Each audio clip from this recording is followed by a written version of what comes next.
시청자 여러분 안녕하십니까? 올 한해 한국 불교계 주요 이슈를 되짚어보는 소년 특집 BTN 뉴스.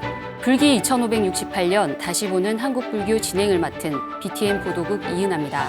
올해 한국 불교를 돌아보면 가장 먼저 떠오르는 장면이 아마도 광화문 광장 가득 전국 불자들이 모여 함께한 불교도 대법회와 국제 선명상 대회가 아닐까 싶은데요. 국내는 물론 미국까지 이어간 조계종 총무원장 진우 스님의 선명상 대중화 원력을 비롯해 올 한해 교계 안팎으로 활발한 목소리를 내며 약진한 태고종까지 각 종단의 주요 이슈를 중심으로 보도국 기자들과 함께 올 한 해를 정리해 보겠습니다.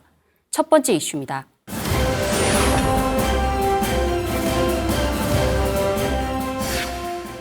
우리 국민 한 사람 한 사람이 오계를 지켜나갈 때 온 국민의 마음은 평안해질 것이며 따라서 밝고 맑은 사회가 될 것이며 지혜가 샘물처럼 솟아나서 세계 최고의 국민, 최강의 국가가 될 것입니다.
여러분은 지금 행복하십니까?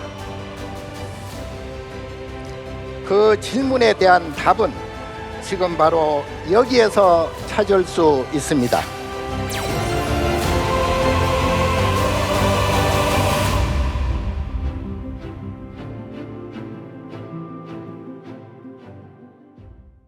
티 없이 맑은 가을 하늘 아래 광화문 광장을 가득 메운 불자들의 모습이 참 감동적이었는데요. 9월 28일 광화문 광장에 전국 3만 불자들이 모였습니다. 세계 관아선 무차 대법회 이후 9년 만에 대형 법석으로 의미가 특별했습니다. 불교도 대법회를 시작으로 음악회까지 다양한 행사가 이어졌는데요. 남동훈 기자, 어떤 행사들이 이어졌나요? 네, 9월 28일 광화문 광장에선 3만 불자는 물론 국민 모두 현대적 의미로 재해석한 오계를 수지하며 실천하자는 수계 법회가 열렸습니다. 오계란 불자들이 지켜야 할 5가지 계율, 즉 불살생, 불투도, 불사함 등을 말하는데요. 불교도 대법회에선 국민 오계가 선포됐습니다. 불교의 전통 오계를 전 국민이 실천할 수 있도록 한 건데 구체적으로 설명을 해드리자면 모든 생명을 아끼고 존중하자, 남의 것을 탐하지 말고 나눔을 생활하자, 신의를 지키며 심신을 맑게 하자, 나와 남을 속이지 말자, 내 정신과 몸에 해로운 것을 멀리 하자입니다. 이에 대해 조계종 총무원장 진우 스님은 나의 마음 평안과 모두의 평화를 위해 다 함께 국민 오계를 지키자고 당부했습니다. 총무원장 스님 말씀 들어보겠습니다. 개는 나고 죽는 어둠 속의 등불과 같고 고통받아 건너는 배와 같고 병자에게 좋은 약과 같고 혼탁한 물을 맑게 하는 수청수와 같습니다. 이제 국민 5계에 대해 설합니다. 첫째, 불살생, 살생하지 말라는 국민 1계로 모든 생명을 아끼고 존중하자입니다. 둘째, 불투도, 남의 것을 훔치지 말라는 국민 2계로 남의 것을 탐하지 말고 보시행으로 나눔을 생활화하자는 것입니다. 셋째, 불사음, 삿된 음행을 하지 말라는 국민 3계로 신의를 지키며 몸과 마음을 맑게 하자입니다. 넷째, 불망어, 거짓말을 하지 말라는 국민 4계로 나와 남을 속이지 말자입니다. 다섯째, 불음주, 술을 마시지 말라는 국민 5계로 내 정신과 몸에 해로운 것들을 멀리 하자입니다. 이러한 5가지 계율은 남에게 배우는 교훈이 아니고 자기 자신을 완성하는 교육으로서 모든 국민들의 생활 지침이 됩니다. 한 마음이 청정하면 한 몸이 안락하고 나아가서 자신감과 용기를 가지는 것입니다. 네, 계율이라기보다는 어울려 살아가야 하는 우리 모두가 지켜야 할 규범을 현대적으로 잘 풀어냈다는 평가가 이어졌던 건데요. 남동우 기자, 수계대법회에 이어 승보공양법회도 봉행돼서 신심을 더하기도 했습니다. 네, 부처님 당시부터 이어온 불교의 오랜 전통인 승보공양이 광화문 광장에서 재현된 건데요.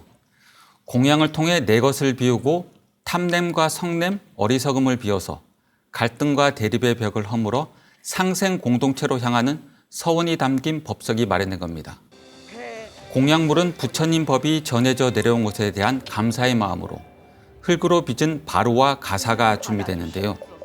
어린이부터 청장년층까지 계층별로 구성된 공양단은 공양물을 이마에 정대한 가운데 시방의 부처님께 공양 올린다는 공양계를 봉독했습니다. 스님들이 출가하여 열반까지 수행과 포교에 전념하실 수 있도록 불자들이 정성을 다해 공양을 올리는 것이며 나아가 승보 공양 법회를 통해 우리 사회에 사라져가는 존중과 존경, 공경의 문화를 살리고 건강한 공동체를 만들어가는 상징이기도 합니다. 승보 공양법회는 서로 존중합니다. 서로 존경합니다. 서로 공경합니다를 사부대중이 다 함께 외치며 회항했습니다. 국제 선명상 대회도 같은 자리에서 열렸죠. 네, 조계종 총무원장 진우 스님은 신년 기자회견에서 올해를 선명상 대중화 원년으로 선포했습니다. 국제 선명상 대회를 통해 취임부터 개발해온 선명상을 공개했습니다. 이 자리에서 진우 스님은 선명상 대중화와 세계화를 위한 계획을 설명했습니다. 즉 선명상 프로그램 개발과 지도자 양성, 시스템 구축을 통해 선명상이 사회 저변에 깊이 뿌리내리도록 하겠다는 건데요. 선명상 센터를 설립하고 템플시티도 연계하며 선명상이 전 세계로 확산될 수 있도록 흐름을 창조하겠다고도 말했습니다. 또한 누구나 쉽게 따라할 수 있게 체계적인 선명상 실천법과 어플리케이션을 제공하고 선명상 홈페이지를 운영하겠다고 말했습니다. 특히 이 자리에서 진우 스님은 위대한 실천, 하루 5분 선명상을 제안했는데요. 당시 모습을 VCR로 한번 보겠습니다. 이 자리에서 여러분께 아주 쉬운 제안을 하나 드리겠습니다. 쉽지만 우리 삶을 근본적으로 변화시키고 개인의 변화를 넘어 우리 사회를 바꿀 수 있는 위대한 실천입니다. 바로 하루 5분 선명상입니다. 네, 무선 마이크를 착장하고 명상법을 실참하는 모습에서 저는 유명 IT 업계의 그 창업자가 떠오르기도 했는데요. 시대, 세대, 그리고 문화적 간극을 좁히기 위한 모습으로 새롭기도 하고 좋아 보이기도 했습니다. 박서연 기자도 현장을 직접 취재했었죠. 행사 마지막까지 남아서 불자는 물론 시민들까지 인터뷰한 걸로 알고 있는데 현장 반응들이 그날 어땠나요? 네, 저는 당일 저녁 7시 불교도 대법회의 대미를 장식한 음악회 현장을 취재했습니다. 선명상 선포 축하 무대였던 만큼 스님들로 구성된 선명상 포교 프로젝트 그룹 비텐스의 무대로 시작했는데요. 특히 만소 스님이 수준급 랩을 보였을 때 환호가 쏟아지기도 했습니다. 이외에도 인기 가수 윤하와 아이돌 B1A4 등의 무대로 대중성까지 더하면서 열기는 절정에 달했습니다. 시민들은 확실히 불교가 이전보다 젊어지고 있는 것 같다는 반응을 보였습니다. 한번 들어보시죠. 불교 하면은 조금 무겁고 좀 경건하고 그런 분위기가 많은데 지금처럼 남녀노소가 다 이렇게 같이 볼 수 있는 이런 공연들이 더 많아졌으면은 불교를 조금 더 알리고 좀 가깝게 느끼는데 좀 좋을 것 같아요. 지금 시카고 하는 공연도 그렇고 뭐 아까 했던 힙합계 이런 거는 되게 불교계랑 맞지 않는다는 생각을 처음에는 하고 왔었는데 와서 보니까 되게 아까 앞서 말씀드린 대로 현대화도 돼 있고 되게 지금 젊은이들한테도 잘 맞춰져 있는 것 같아서 행사 재밌게 즐기고 있는 것 같아요. 실제로 이날 불자가 아닌 제 지인들도 음악회를 봤다고 했는데 시간 가는 줄 모르고 끝까지 즐겼다고 전하기도 했습니다. 네, 광화문 광장에서의 야단법석 외에도 전후로 전국에서 다양한 행사가 진행됐습니다. 국제 선명상 대회 분위기를 조성하기 위해서 전국에서 어떤 행사들이 있었나요? 국제 선명상 대회는 환영 행사와 개막식, 지역 및 계층별 선명상 축제, 국제 컨퍼런스, 폐막식으로 이어졌습니다. 금방 말씀드린 게 개막식이고요. 그 전날 봉은문화회관에서 환영 행사가 열렸습니다. 개막식 이후 전국 11개 사찰과 기관에서 선명상 축제가 진행됐는데요. 로시조안 할리팩스와 팜로 스님, 차드 맹탕 같은 해외 명상 지도자들이 전국에서 불자와 시민들과 만났습니다. 선명상 대회는 국제 컨퍼런스로 회항했는데요. 이날 진우 스님을 비롯한 참가 대중은 UN 세계 명상의 날 지정 제안을 골자로 하는 2024 국제 선명상 대회 결의문을 채택했습니다. 네, 진우 스님의 이런 선명상 대중화 원력이 한국에만 머물지 않았습니다. 미국 뉴욕 일정까지 동행 취재했는데 어떤 일정들이 진행됐습니까? 네, 진우 스님은 국제 선명상 대회를 마치고 뉴욕으로 건너갔습니다. 한국 전통의 불교 문화와 선명상을 세계에 알리기 위해서입니다. 미국에 도착한 조계종 대표단은 9.11 메모리얼 파크에서 테러로 희생당한 이들을 추모했습니다. 이어 미 동부지의 주지 스님들과 만나 현지 포교 현황을 청취했고요. 진우 스님은 6.25 참전 용사들이 있는 요양원을 방문해서 한국 전쟁에서 보여준 용기와 헌신에 감사와 존경을 표하기도 했습니다. 진우 스님은 양자역학의 대가 미나스 카파토스 교수와 마음챙김 명상의 창시자 존 카바찐 교수와 잇따라 대담을 했습니다. 한국 불교학 연구 활성화를 기원하며 예일대에 100만 달러, 하나 약 13억 5천만 원을 지원하기도 했는데요. 앞서 조계종 대표단은 UN 난민기구 뉴욕 사무소를 방문해서 20만 달러, 약 2억 7천만 원을 전달했고 UN 사무총장에게 세계 명상의 날 제정을 공식 제안했습니다. 원각사 창건 50주년 기념법회에 참석한 진우 스님은 방미를 기점으로 한국의 선명상이 전 세계인들에게 널리 보급될 것으로 기대했습니다. 말씀하신 것처럼 명상을 학문적으로 접근하면서 굉장히 큰 반향을 일으켰다고 들었는데요. 이 대담의 제목이 한국 선명상과 양자역학의 대화입니다. 즉 불교와 과학이라는 두 영역의 접점을 찾아서 한국 불교와 선명상을 널리 알리려고 마련된 건데요. 진우 스님과 미나스 카파토스 교수의 대담을 통해 선명상과 양자역학 사이에 공통점이 많다는 것을 확인했습니다. There's some great common elements between Zen Buddhism and quantum physics in that they both put great emphasis on the role of the mind. 솔직히 말씀드리면 이 대담은 좀 어려웠는데요. 저 같은 경우에도 양자역학에 대한 이해가 부족했기 때문입니다. 하지만 이 대담이 의미가 있었던 건 과학을 통해 불교를 설명했다는 겁니다. 진우 스님이 말씀했던 것처럼 AI 시대의 젊은 층에게 무조건 불교를 믿어라 라고 이야기만 하는 것보다 과학을 통해서 설명하면 포교를 하는데 훨씬 도움되기 때문입니다. 마음챙김 명상의 창시자 존 카바찐 교수와의 대담도 같은 맥락으로 이해하면 될 것 같습니다. 서구에서는 마음챙김 명상이 널리 알려져 있는데 존 카바찐 교수와 대담을 통해 한국의 선명상이 무엇인지, 한국의 선명상과 마음챙김 명상과의 공통점과 차이점은 무엇인지 알아보는 시간이었습니다. 예일대에서도 특별한 자리가 마련됐었죠. 진우 스님이 아이비리그 명문인 예일대 학생들을 대상으로 강연을 한 건데요. 진우 스님의 법문은 쉽고 재미있기로 정평이 나 있습니다. 여기에서도 그 장점을 10분 발휘했는데요. 강연 중간중간 유머러스한 이야기에 학생들이 크게 웃기도 했습니다. 그러다 어느 순간 강연에 깊이 빠져들기도 했고요. 그리고 강연의 백미는 학생들의 질문에 즉석에서 대답을 한 거였습니다. 학업과 취업 스트레스에 시달리는 학생들이 질문을 하자 진우 스님은 즉석에서 거침없이 대답을 했습니다. 학생들은 고개를 끄덕이며 경청하기도 했고요. 진우 스님은 학생들에게 방아착 명상 등 한국의 선명상을 소개하고 실참을 지도하기도 했습니다.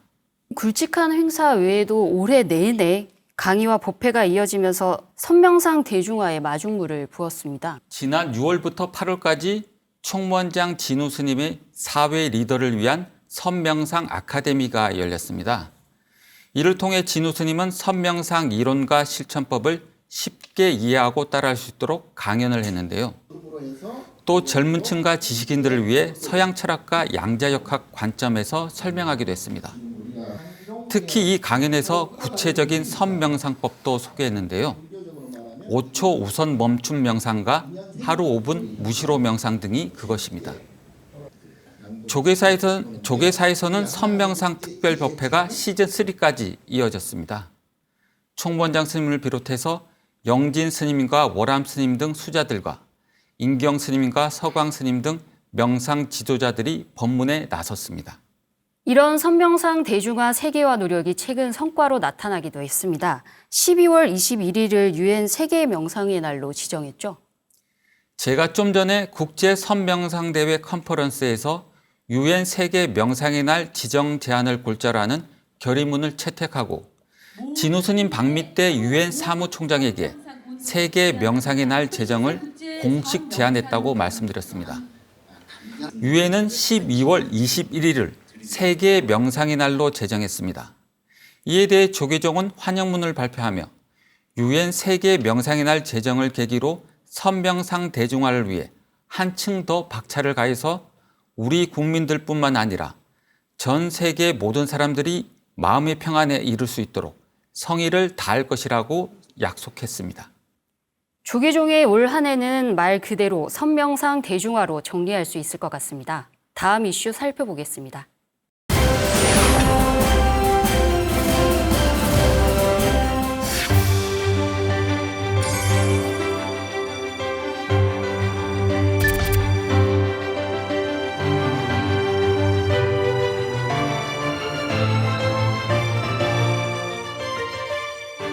부처님의 일불 제자이며 특히 태고종은 임재정맥을 받으신 태고 보스님을 종조로 모시고 계시기에 중국 스님들과의 관계는 형제가 되는 것이 분명하다고 생각합니다.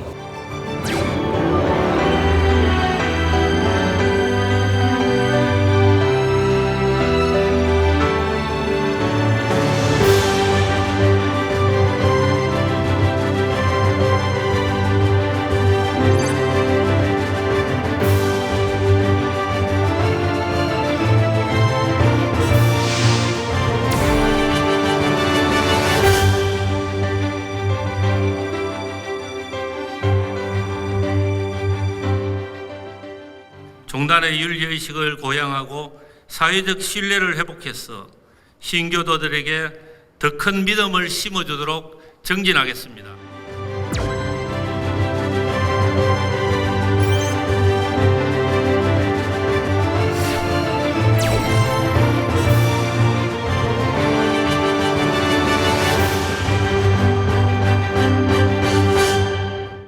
올해는 조계종뿐 아니라 주요 종단에도 다양한 변화가 있었습니다. 태고종의 약진이 눈에 띄었던 것 같은데요. 윤호섭 기자, 중국 불교계와 직접적인 교류에 나서며 많은 성과를 얻은 것 같아요. 네, 올해는 상진 스님이 총무원장 취임 이후 온전하게 1년을 보낸 해입니다. 역대 종단사와 비교해봐도 유례가 없을 정도로 불교적으로나 대사회적으로 광폭 행보를 보였는데요. 가장 대표적인 게 바로 지난달 중국 불교계와 공동학술대회를 열고 태고종조 보우스님의 법맥 정통성 연구에 나선 겁니다. 중국 불교협회가 한국의 특정 종단과 이 같은 교류를 한 것부터 이례적인 일이었다고 할 수 있겠고요. 태고종 대표단의 중국 방문에 수준 높은 의전을 제공하고 또 합동법회나 업무협약 체결 등에 굉장히 적극적이었습니다. 중국 현지 일정을 동행 취재했었죠. 눈여겨볼 만한 사안들이 있었을까요? 우선 보우 스님이 주석한 북한산 태고사와 스승인 서곡천공선사가 법을 인가한 중국의 천호함의 우호교류 협약이 인상적이었습니다. 또 양국의 불교 우호교류 센터라고 할 수 있는 법원루 건립불사도 그날 첫 삽을 떴는데요. 이번 행사를 앞두고 중국 불교계가 산꼭대기 작은 암자라고 볼 수 있는 천호함에 새로운 대웅전까지 건립할 정도로 굉장히 적극성을 보였습니다. 앞으로는 태고종과 절강성 불교협회, 호주시 불교협회가 함께 승가 교육과 불교문화 교류 등에 나설 예정입니다. 당시 뉴스로 볼 때도 그렇고 굉장히 중국 불교계가 적극적이다 이런 느낌이 들었는데 적극적으로 태고종과 교류를 시도하는 이유가 뭐라고 보시나요? 가장 중요한 건 고려시대 태고 보우 스님이 원나라 서곡천공 스님의 법을 인가받았다는 게 가장 큰 이유라고 할 수 있습니다.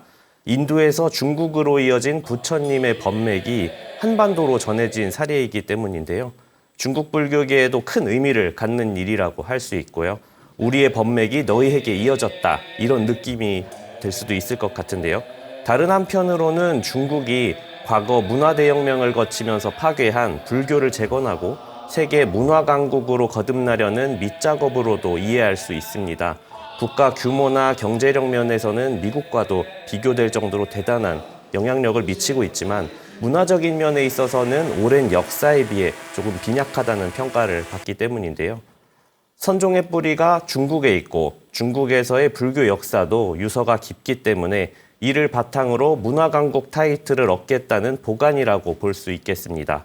실제 올해 절강성에서 열린 제6차 세계불교 포럼에서는 시진핑 국가주석의 책사이자 중국 공산당 서열 4위인 왕후닝 정치국 상무위원이 참석할 정도로 국가적 관심도 높았습니다. 태고종의 내년 중국 불교와의 교류 행보가 더욱 기대되는데요. 한국 불교 양대 밀교종단인 진각종과 총지종은 통리원장이 모두 바뀌었죠. 그렇습니다. 통리원장뿐만 아니라 각 종단의 신성을 상징하는 진각종에서는 총인, 총지종에서는 종령까지 함께 새로 선출됐고요. 총지종 종령지성대종사, 진각종 총인 덕일대종사, 진각종 통리원장 능원정사, 그리고 총지종 통리원장 록경정사 순이었습니다.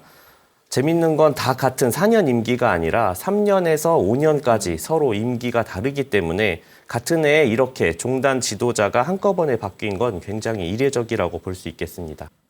지난 한 해 이 밀교 종단들의 활동은 사실 조금 미진했다라고 보이는데 내년 한 해에는 기대를 좀 해볼 만한 것 같습니다. 앞으로 예상되는 변화가 있을까요? 먼저 진각종은 오는 2027년, 그러니까 이번 집행부 임기에서 창종 80주년을 맞이한다는 점이 가장 큰 특징이라고 할 수 있겠습니다. 그렇기 때문에 종도들의 화합과 역량 결집이 어느 때보다 중요한 과제로 꼽히는데요. 능원정사도 이를 인식한 듯 취임법회에서 진각의 공동체를 강조하면서 소외되는 구성원이 없도록 노력하겠다는 취임 일성을 남겼습니다. 총지종은 종단 규모가 진각종보다는 작은 만큼 종단을 이끌어갈 승직자 수급 문제가 조금씩 수면 위로 떠오를 것 같습니다. 따라서 승직자 배출 확대를 위한 본격적인 고민이 예상되고요.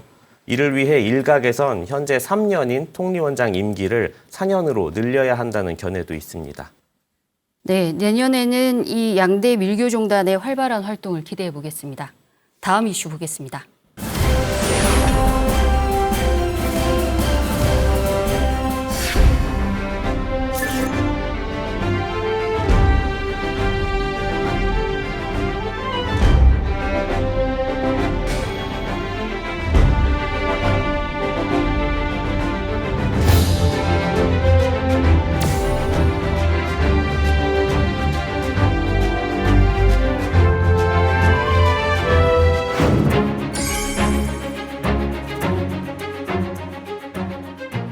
(700년) 유구한 역사를 가진 우리의 자랑스러운 한국 불교가 미래천년을 열어가는 구심점이 되도록 BTN 불교TV가 앞으로도 더 활기차게 방송 포교의 선두에서 정진해 주시기를 부탁드립니다.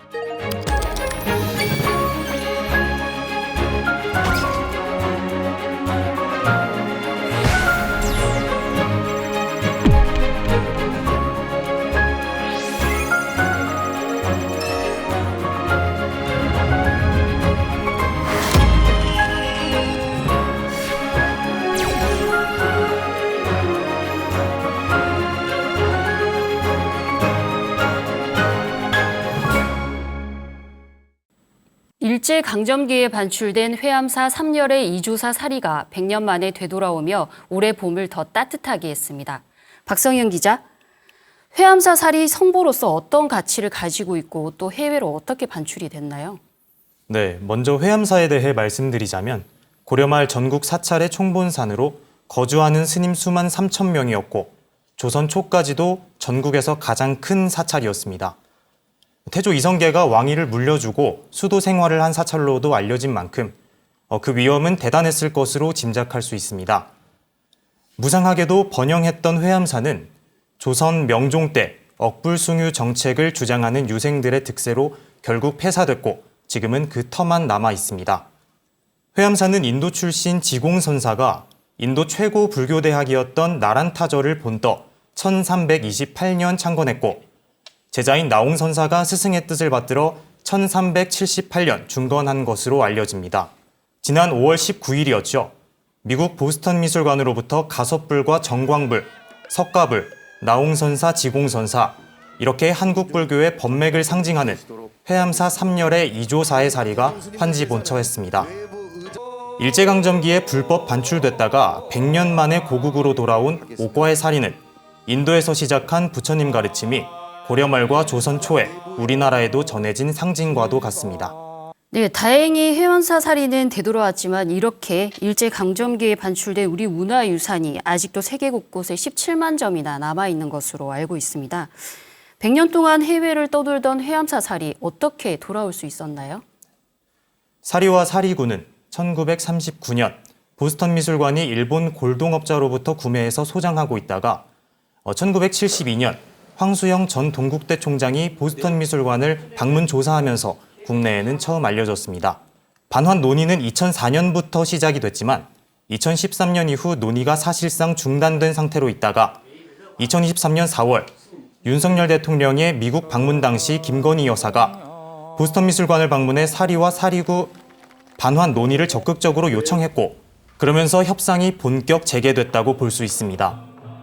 그러다가 지난 2월 5일에는 조계종과 문화재청이 보스턴 미술관을 방문해 논의 끝에 반환 협상을 완료했고 4월 16일 조계종 문화부장 해공 스님 그리고 봉선사주지 호산 스님 등 종단 대표단이 미술관으로부터 3열의 이조사 진신사리를 인계받아 한국으로 모셔왔습니다.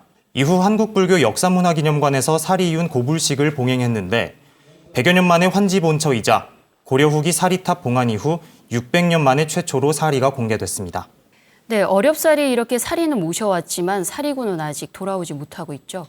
네, 그렇습니다. 먼저 이 사리구의 정식 명칭은 은제동급 라마타평 사리구인데요. 원나라 티베트 불교 양식이 반영된 14세기 고려 예술작품입니다. 국가유산청은 사리와 사리구를 일괄 반환해야 한다는 입장을 지켰지만 보스턴 미술관은 사리는 신앙대상물이라 기증할 수 있지만 사리구는 안 된다면서 결국에는 입장 차이를 좁히지 못하고 이 사리구를 반환 대신 임대하기로 결정했습니다.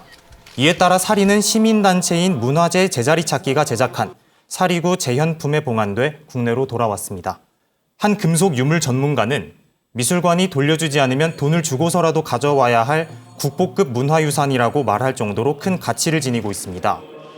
티베트 불교 불탑 모양의 사리구 안에 팔각지붕 형태의 소형 사리구가 들어있는 독특한 양식에다가 금속 세공기법도 정교해 예술적 가치가 높게 평가됩니다. 네, 성보인 사리에 이어서 소중한 우리 문화유산인 사리구도 하루빨리 되돌아오길 기대합니다. 박성현 기자, 올해 시작과 함께 BTN에도 아주 기쁜 소식이 있었죠. BTN이 유튜브 100만 구독자를 달성했는데요. 어떤 의미가 있을까요? 네, 불교뿐만 아니라 종교 방송사 최초의 타이틀입니다. 올해 2월 BTN 유튜브 구독자 100만 명을 달성했는데 이는 전 세계 상위 1% 대열에 들어간 겁니다. 지금 유튜브 구독자가 114만 명을 넘어가고 있는데요. 매달 2만 명 정도의 신규 구독자가 발생하는 꼴로 명실상부 한국불교 대표 유튜브 콘텐츠로 입지를 굳혀나가고 있습니다. 조계종 총무원장 진우 스님은 한국불교가 미래 천년을 열어가는 구심점이 되는데 BTN이 선두에 서달라면서 축하와 기대를 아끼지 않았습니다. 교계에서는 어떻게 바라봤을까요? 네, BTN 유튜브 구독자 100만 돌파 소식을 들은 진우 스님을 비롯한 각 종단 수장들은 불교를 넘어 종교방송사 최초라는 의미 있는 성과에 축하와 격려를 아끼지 않았습니다. 한번 들어보겠습니다. 1700년 유구한 역사를 가진 우리의 자랑스러운 한국 불교가 미래 천년을 열어가는 구심점이 되도록 BTN 불교 TV가 앞으로도 더 활기차게 방송 포교의 선두에서 정진해 주시기를 부탁드립니다. 불자들이 점차 감소하고 있는 현실에서 불교 콘텐츠를 중심으로 한 BTN 유튜브 채널의 구독자 100만 달성은 앞으로의 포교가 어떻게 해야 되는지를 알려주는 바로미터가 될 것입니다. 주요 종교 TV 채널 중 단연 최초로 100만 구독자 달성이라는 멋진 성과를 이뤄낸 BTN 제작진과 출연자 모든 분들께 진심으로 큰 박수를 보냅니다. 개국 30주년을 맞아서는 더 좋은 소식 전해드릴 수 있도록 노력해 보겠습니다. 올해 봄 송광사 방장 현봉대종사와 지난달 불국사 회주 종상대종사, 금강선원 선원장 해거대종사까지 가르침과 덕화에 의지했던 어른 스님들이 잇따라 원적에 들어서 불자들의 안타까움과 상실감이 또 큰 한 해였습니다. 네, 그렇습니다. 봉축을 앞둔 지난 5월 1일 송광사 상일암 미소실에서 방장 남은당 현봉대종사가 원적에 들었습니다. 총림장으로 엄수된 대종사의 연결식과 답의식에는 비바람이 몰아쳤지만 사부대중은 끝까지 지키며 스님의 마지막 길까지 함께했습니다. 그러다가 지난달 4일에는 금강선원장 해거 스님이 입적하셨고 그로부터 나흘 뒤인 8일 사부대중의 눈물이 마르기도 전에 불국사 회주 종상대종사의 입적 소식에 불교계에 큰 충격을 안겨줬습니다. 한국불교 선지식들의 갑작스러운 입적에 사부대중은 눈물로 스님의 마지막 길을 배웅하면서 스님이 남긴 가르침을 가슴에 새겨 화합하고 정진할 것을 다짐했습니다. 가르침과 수행을 이어서 내년에는 더 정진해야겠습니다. 다음 이슈 살펴보겠습니다.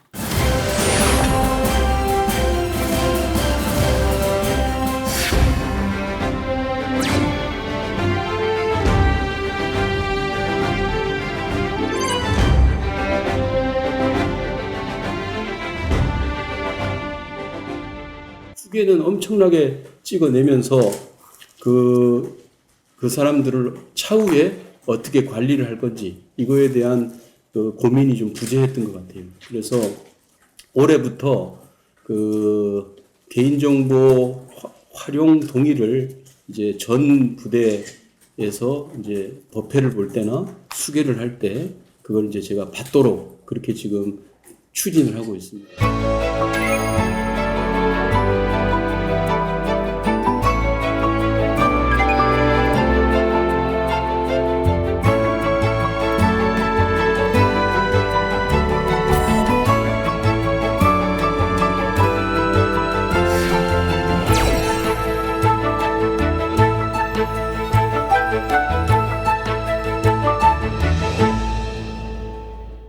지난해 11월 제7대 군종 특별교구장에 취임한 법원 스님은 역대 가장 젊은 교구장으로 군포교에 활력을 불어넣겠다고 선언했는데요. 올해 가시적인 성과를 많이 낸 것 같습니다. 배수열 기자, 군포교를 다르게 청년포교의 황금어장으로 부르고 있죠. 그만큼 중요한 부분이기 때문인데요. 올해 의미 있는 성과를 냈다고요? 네, 그렇습니다.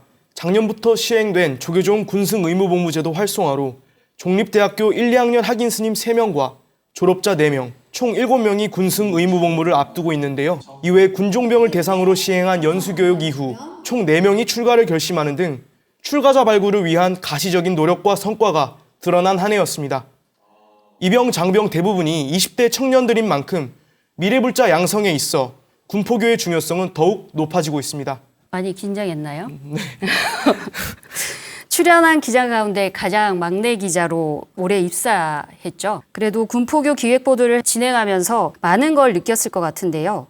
군포교 현장에서 어떤 현장들을 마주하게 됐나요? 사실 저는 포천에 위치한 육군 제6군단 불이사에서 군 복무를 마쳤습니다. 1969년 한국 최초 군법당인 국방부 원광사가 만들어지고 같은 해 두 번째로 창건된 유서 깊은 도량입니다. 당시 조계종 총무원장 청담대종사께서 직접 친필로 현판을 써주시며 포교 원력을 모으기도 했는데요. 55년이 지난 지금 이병장병 감소 문제 등으로 2년 전 부대가 해체됐습니다. 내년부터 조금씩 육군단 부지가 포천시에 반환될 예정이어서 군법당인 불이사 역시 사라질 위기에 처해 있습니다. 누군가의 신행처가 사라진다는 위기감 속에 군승의 원력을 조명하고 새로운 군포교 문화는 어떤 것들이 있는지 꼭 알리고 싶었습니다. 네, 시대나 사회적 변화에 따른 요인을 무시하거나 간과할 수는 없지만 그래도 청년 포교의 중요 거점인 군포교를 이어갈 군승장교가 없다는 건 큰 문제인 것 같습니다. 몇 년째 지금 군승장교가 미달되고 있죠? 그렇습니다. 조계종 군종특별기구의 군승 파송은 최근 4년간 국방부가 요청한 숫자를 계속 채우지 못하는 실정입니다. 2021년엔 국방부 요청 인원 20명 중 17명을 파송했는데 올해는 20명 중 7명을 파송했습니다. 게다가 장기 복무에 선발되지 못해 전역 후 재입대한 군승을 포함한 숫자라 사실상 신임 군승은 몇 명 되지 않는 셈입니다. 법당은 있지만 주지 군승이 없는 곳은 인근 부대 군승이 평균 2-3개의 법당의 법회를 추가로 지원하고 대대급 소규모 법당은 민간 성직자로 임명된 스님들과 지역 포교사단이 법회를 지원하고 있습니다.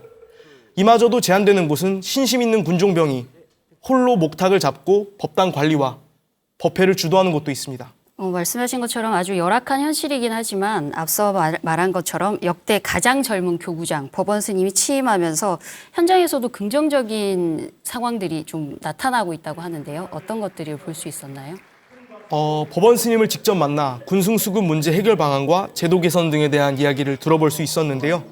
전역 군종병 대상으로 출가 가산점과 교계 취업 가산점 등 실질적인 도움을 줄 수 있는 시스템을 마련하겠다고 밝혔습니다.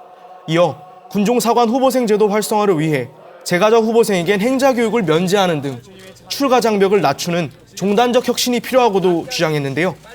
이외에도 미군의 사례처럼 군종장교 임관 연령을 만 35세에서 만 40세까지 상향하는 등 국가와 지속적인 소통에도 앞장선다는 계획입니다. 네, 올해로 군승 파송 56주년을 맞으며 군승의 위상과 역할이 높아진 게 사실이지만 현실은 오히려 지금이 더 녹록치 않은 것 같습니다. 대통령의 비상계엄 선포 이후 불교계 후폭풍도 만만치 않습니다. 조계종과 태고종 등 종단과 불교계 시민사회단체의 비판이 잇따르고 있는데요. 비상계엄 선포 당일 배수열 기자도 현장에 있었죠? 네, 맞습니다. 당시 국회 앞에서 마주한 군과 경찰, 비판의 목소리를 높이던 시민의 모습이 아직도 너무너무 생생한데요. 군복무 당시에나 보던 군용 차량과 군인들을 여의도 한복판에서 마주할 때는 한편으로 등골이 오싹해지기도 했습니다. 경찰과 시민들의 대치 상황이 지속적으로 발생할 때는 혹여 잘못했다간 다칠 수도 있겠다, 이런 생각까지 했었습니다. 다만 이렇게 발빠른 선후배 기자들의 도움으로 취재를 잘 마칠 수 있었습니다. 사실 비상계엄이 불교 TV와 무슨 상관이 있나라고 생각을 했을 수도 있을 것 같아요. 그날 현장에 가기 전에 또 다른 상황이 있어서 급히 현장에 가게 됐는데 비상계엄 상황을 취재한 그 느낌은 어땠었는지 또 궁금하기도 하네요. 전혀 예상하지 못했던 일들이 이제 벌어졌기 때문에 한편으로는 이게 정말 역사책에서 보던 일이 실제로 일어나는구나라는 생각도 했었고, 사실 처음 이렇게 급박한 상황 속에 있다 보니 좀 허둥지둥했었는데 저희 같이 함께 동행했던 카메라 기자가 저한테 뭐라고 했었냐면은 역사의 한 장면에 우리는 있는 거라는 자부심을 심어줬습니다. 그래서 그 말을 듣고 추운 현장이지만 또 어떤 일이 벌어질지 모르는 현장이지만 또 우리 불교계에서 BTN에서 관심을 가져야 된다라는 또 생각에 자부심에 취재 현장에 있었던 것 같습니다. BTN 뉴스는 늘 현장에 있다 이런 네. 말을 하고 싶은 거죠? 맞습니다. 네. 동국대 출신으로 그리고 또 올해 연등의 무대에서는 래퍼로도 활동을 했어요. 군종병으로 군포교 현장에서까지 있었던 배수열 기자의 내년이 더욱 기대되기도 합니다. 배수열 기자를 비롯해 보도국 기자 모두 새해에도 불교가 있는 모든 현장에서 활약을 기대하겠습니다. 수고하셨습니다. 수고하셨습니다. 선명상 대중화를 기치로 국민과 세계와 소통했던 조계종, 어느 해보다 두각을 드러냈던 태고종 등 불교 내부적으로는 물론 사회, 문화, 세계 각 분야에서 올 한 해도 제 역할을 했던 한국불교. 그 현장에 늘 BTN 뉴스가 함께 있었습니다. 새해에도 BTN 보도국 기자들과 부처님 가르침이 있는 모든 현장에서 BTN 뉴스가 한국불교의 이슈를 누구보다 빠르고 깊이 있게 전달하겠습니다. 시청해주셔서 감사합니다.